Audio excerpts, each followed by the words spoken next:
thanks for joining me on my market report. My name is Mike, and my market report is on mortgage rates. We get into discussing the impact of mortgage rates on a daily basis, whether it might come from the economic calendar or a combination of that and other items like headline news or geopolitical. And then sometimes it gets really confusing when you throw a market twist like a market sentiment change. Now, good news is bad news and vice versa. So it can get a little confusing out there. We try to provide an explanation of what's going on out there in the market and let you know. So that way, if you're looking to refinance or purchase, you can at least get make an informed decision for yourself whether you want to continue waiting, see if rates get better, or just kind of hold off and lock in. So this will hopefully give you the information that you need. If we can help you out in any manner, please feel free to reach out.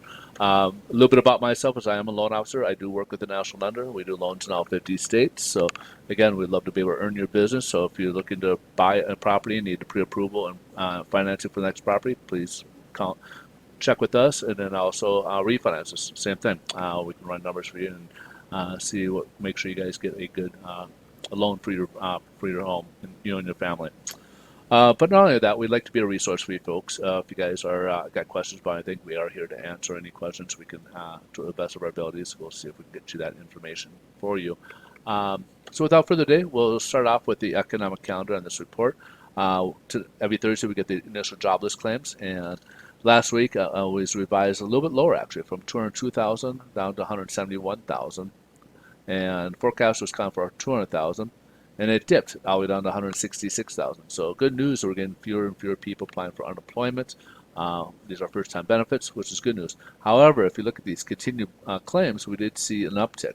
Last week's report was actually revised higher by about 200,000, from 1.307 million to 1.506 million. Now, forecast is kind of for 1.311. However, it did go up instead of going down. It went up up to 1.523 million. So again, this will be something we'll keep watching as it's going to have effect on the unemployment rate as people will continue instead of getting off of it and creating new jobs.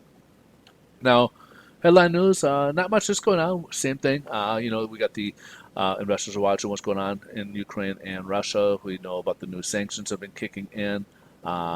They've been digesting. They were kind of digesting the information early on with regards to the Fed, and those Fed minutes were released on Wednesday, I believe it was. So again, they're still kind of looking at that. Or no, actually, they were released yesterday. I'm sorry, I believe they were released yesterday. Let me double check here.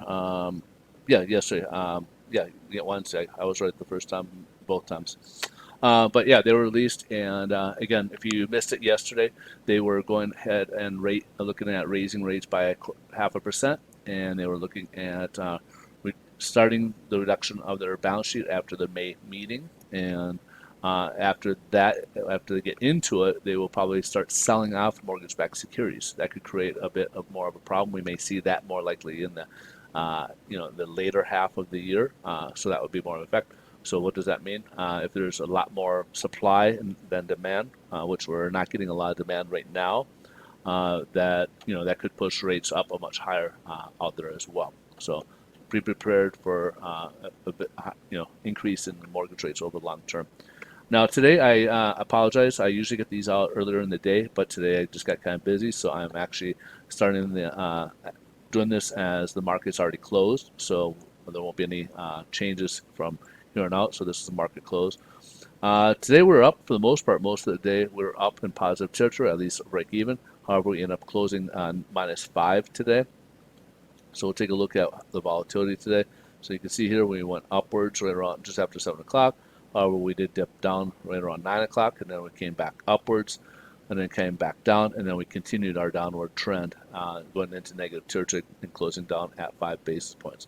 So it looks like, as you can see here, we didn't close at the lowest lows. So that's the good news from that. But again, that kind of takes its cue from the stock. So a lot of that has to do with stocks. Stocks were kind of mixed territory earlier on, and then they also went ahead and ended up closing in positive territory. So it's just money shifting from one to the other, from bonds over to equities, because they feel they're going to get a greater return on their money in equities, and they feel that maybe it's safe enough to go ahead and do that, where mortgage-backed securities and treasuries tend to be a flight to safety.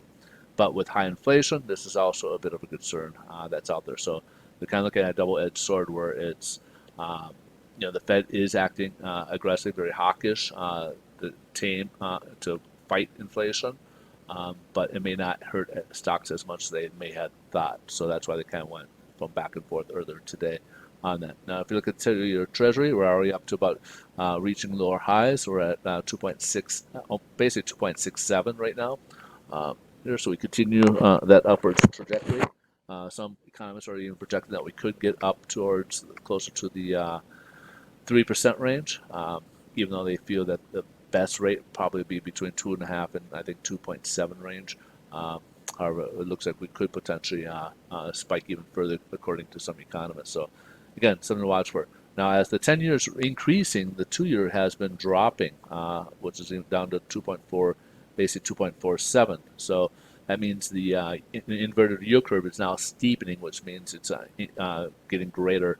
That separation or that increase, that inversion is getting greater as we see that. So this is something, again, we have to keep our eyes on.